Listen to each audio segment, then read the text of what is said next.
Welcome back to this new episode of my series of Deconstructed songs, where we're listening to multi-tracks of well-known songs from renowned bands and artists and discover how these recordings were done, what makes them sound good, and learn a few production tips and tricks along the way.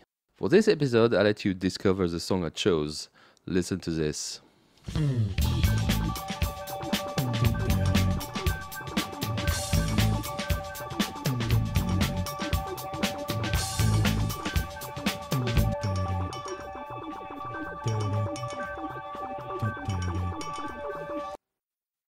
This is, of course, Once in a Lifetime from Talking Heads, which is a single from their album Remain in Light, released in 1981.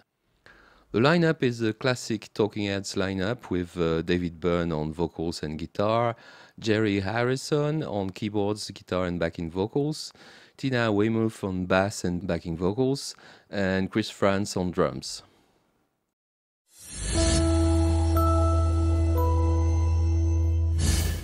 This song is probably one of the most famous.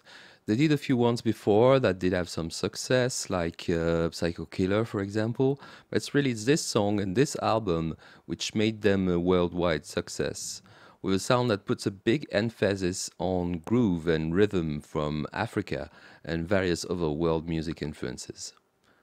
This was the MTV years, and you should check out the video for this one. It's a fun one.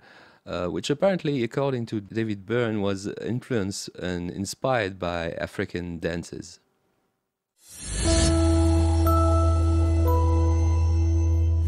The song and the album was produced by legendary producer Brian Eno, who also contributed quite a lot to this song with keyboards, extra vocals and percussion, which you can hear in the main loop.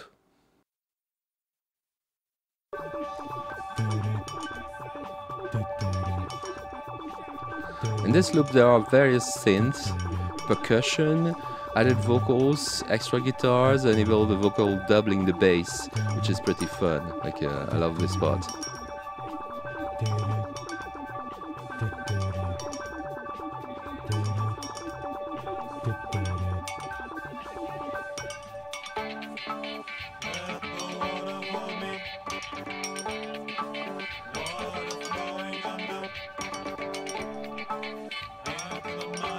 It's really the loop and the groove that makes the song.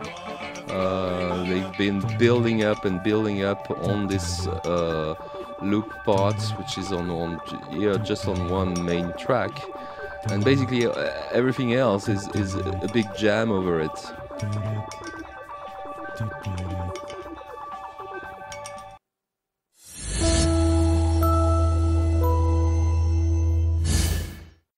The song structure is, as I said, it's pretty much a big jam.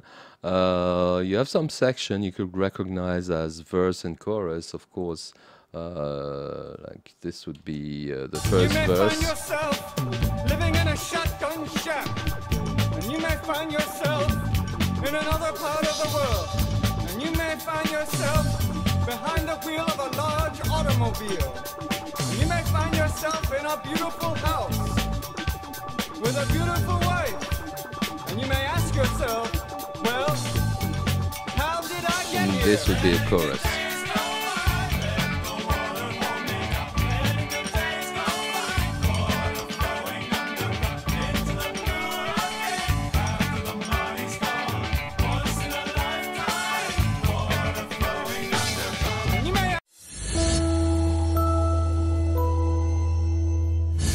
The drums are playing more or less the same kind of pattern from start to finish, with kick, ghost notes on the snare, and syncopated dumps, which are panned very widely, and they highlight the bass in a really nice way.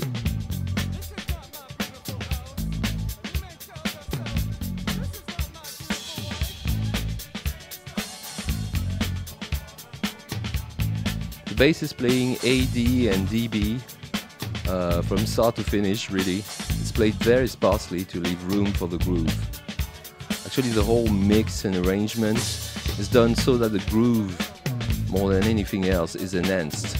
And the compressor has been dialed to let it breathe as well, to leave some room in between each beat. And It's true for all of these parts. Even the loop itself.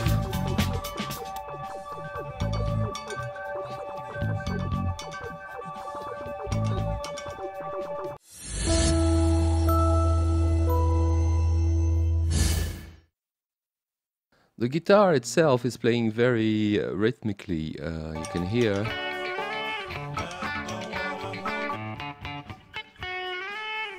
The sound is really very compressed.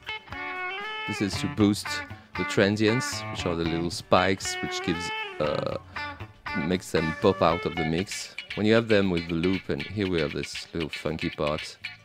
This goes with the one of the hook played on the synth, which is inside the loop. It's some really fun part.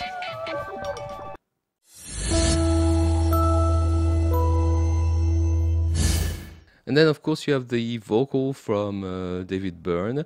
Is building up from verse to chorus. In the verse is mainly there's mainly one vocal, one take. And you may find yourself quite a lot in of a beautiful house reverb.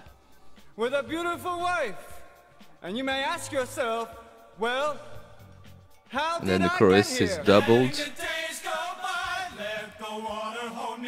Probably more than actually two voice here. After the money's gone, once in a lifetime, water flowing underground. And back to the You may verse ask with just one yourself, voice. how do I work this? And you may ask yourself, where is that large automobile? One great part in that vocal track is the third verse here, where they have added a lot of echo and pitch changes. Listen to that. Water dissolving and water removing. There is water at the bottom of the ocean. Under the water, carry the water. Remove the water at the bottom of the ocean. Water dissolving and water removing.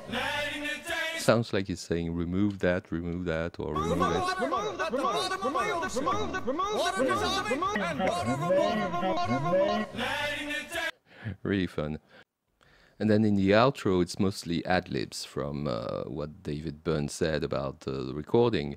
He's been mostly improvising that stuff in the end. Same as it ever was. Same as it ever was. Same as it ever was. Look where my hand was. Time isn't holding up. Time isn't after us. Same as it ever was. Same as it ever was. Same as it ever was. Same as it ever was. Same as it ever was. Same as it ever was. Same as it ever was. Here the twister comes.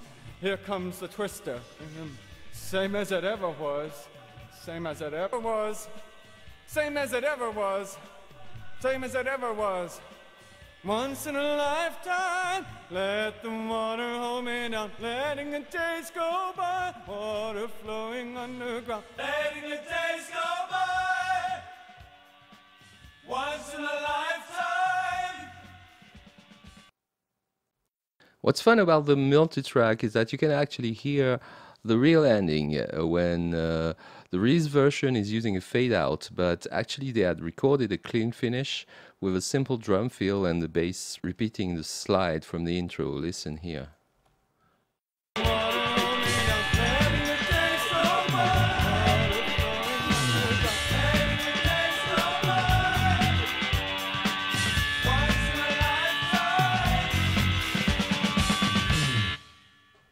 Same as the first,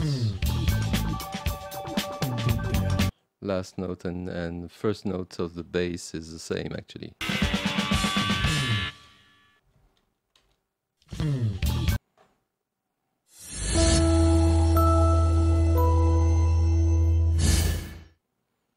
So in this episode we've heard about the power of a great groove, how to build it by experimenting with various loops and going crazy with it, but also the importance of letting this part breathe, and finally how you can always jam and add libs and see how it goes.